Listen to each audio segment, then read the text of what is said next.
good, this format that's happening. Yeah. Don't you agree? Yeah. So tonight, I'm going to tell you a story of pride and prejudice. It's dictated the journey taken by our pioneering sportswoman tonight.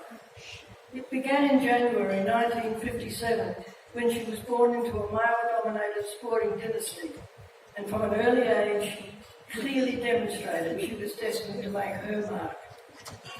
Surely with her pedigree and early life leadership abilities, the world of sport was hers for the taking. But was it? Time is against me providing complete coverage of this young woman's achievements, many in the face of adversity and blatant discrimination. But I will, with sincere humility, highlight some of her many milestones along the way. She co-founded the South Australian Women's Football Association, captained the first women's interstate match which was played at Glenelg Oval, winning the trophy for best on ground. In 2003, first South Australian woman awarded an AFL Women's Football Woman of the Year for her contribution to the sport. Wrote the curriculum for and conducted Year 12 Australian Rules football classes, that's the SAFE certificate. Represented Australia in lacrosse and was a member of the 1986 World Champion gold medal team. Named by Our Sporting Life the biggest lacrosse outside the Sports Foundation. I don't mean that in size, I mean just in capability. Captained the Australian lacrosse team from 1989 to 1992, and early in her career, 1981, was a member of the Australian team that won its first ever game against the United States of America, changing the way the game was played in its homeland. A Jill of all trades and master of most, she was also involved with distinction in touch, cricket, soccer, volleyball and basketball, and so the list goes on. The first woman to be employed as a radio football commentator with 5DN in 1989. Originally a physical education teacher, she returned to university in 2004 and over a period of 6 years completed a graduate diploma of psychology, a Bachelor of Behavioural Science and completed a Master of Psychology degree. She has co-authored a children's book which was a bestseller and has had research published in a variety of journals, ranging from the British Journal of Psychology through to Indigenous Council reports. She wrote a book titled Think, Prepare, Play Like a Champion, based on master's research on successful athletes, and which is a practical guide to having great performances and great lives. This amazing woman's outstanding credentials must have been sought after by so many, but were they? She was nominated for a place on a junior football development committee by Brian Cunningham, former distinguished Port Adelaide Football Club player and later CEO, only to be told that she didn't have the experience needed. She was nominated for an SANFL player development role and told she may not be strong enough with men.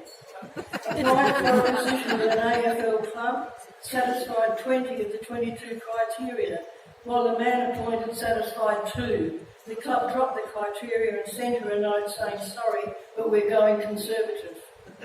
Applied for 3 AFLW jobs as coach or assistant coach. Didn't hear back from 2, while the 3rd thought she would be great, but wanted to give some young men experience in coaching. Our award recipient tonight is a generous, determined, courageous woman who has had to fearlessly overcome extraordinary challenges. She has had to build a base for her hard-fought career achievements with the brickbats that were tossed at her along the way. So to answer my original question, surely with her pedigree the world of sport was her oyster and ready to take? A simple answer is no. But dare I say, the winds of change are finally blowing in her direction, even though it's taken 45 years and happened only a few weeks back, when members of the victorious SANFL Grand Final winning team, North Adelaide, lined up, the entire 19 of them, to be past our pioneering women, and each in turn gave her a hug and thanked her with significant involvement she had in that magnificent victory. Surely, the ultimate recognition and reward for resilience, captured in her own words, Strong men are never threatened by a capable woman. Please welcome our pioneering woman for 2018, the one and only Jenny Winter.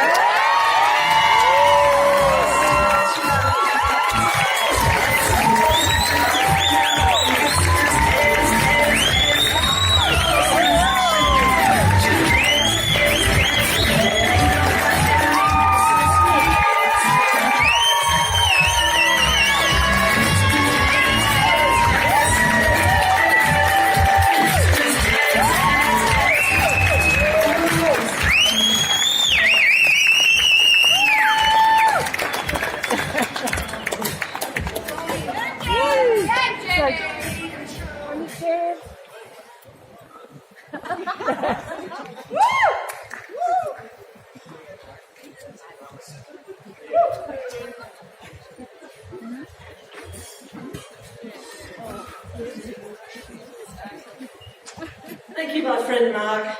What an honour.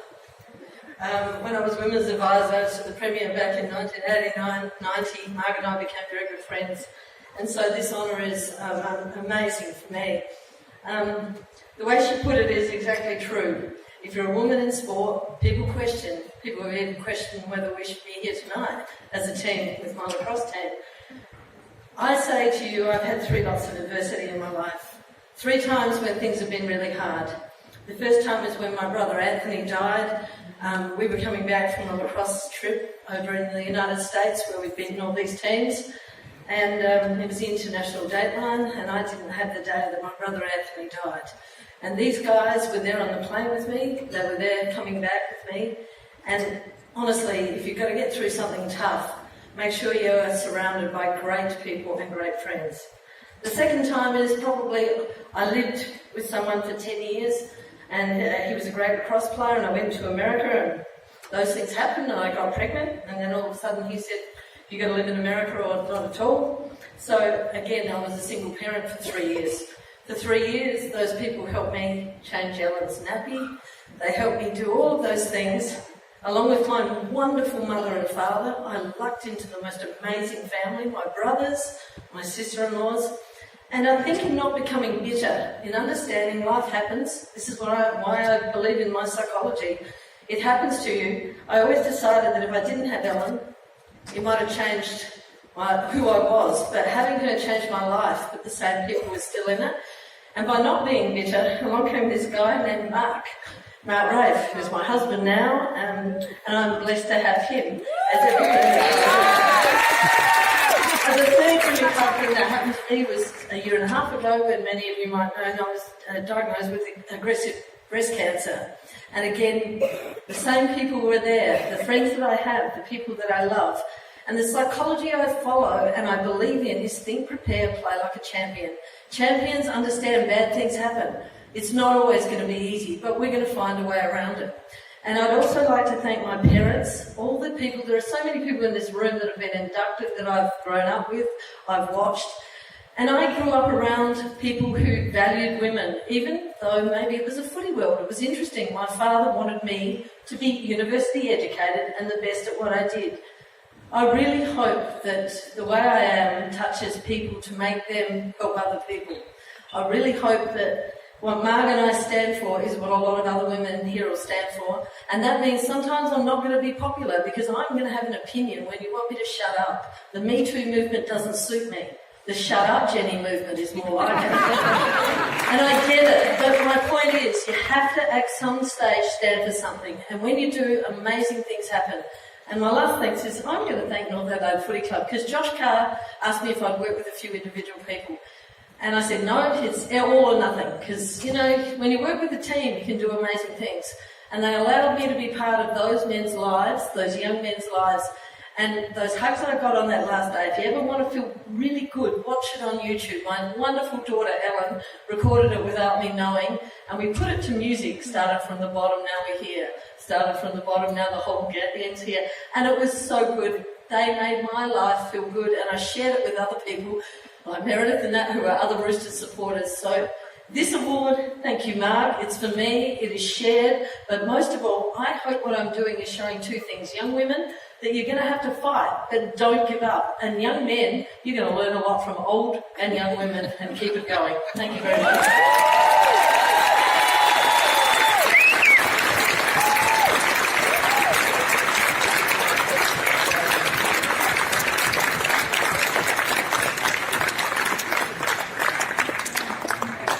Congratulations to Jenny. Thank you, Mark. That video that Jen talked about, obviously North Adelaide Footy Club, we've got some of the guys in the room tonight, Louis Hender and Max Springer here, because they are nominated for an award a little bit later for Team of the Year. And because North Adelaide won the reserves premiership as well, that video is pretty fascinating. So you see every player from the reserves when they do their lap of honour come and hug Jenny, and then you see every player from the league team come and hug Jenny. So Jenny obviously had a huge impact and continue to help you those boys break that 27 years out. Congratulations. And well done on winning Margaret Ralston.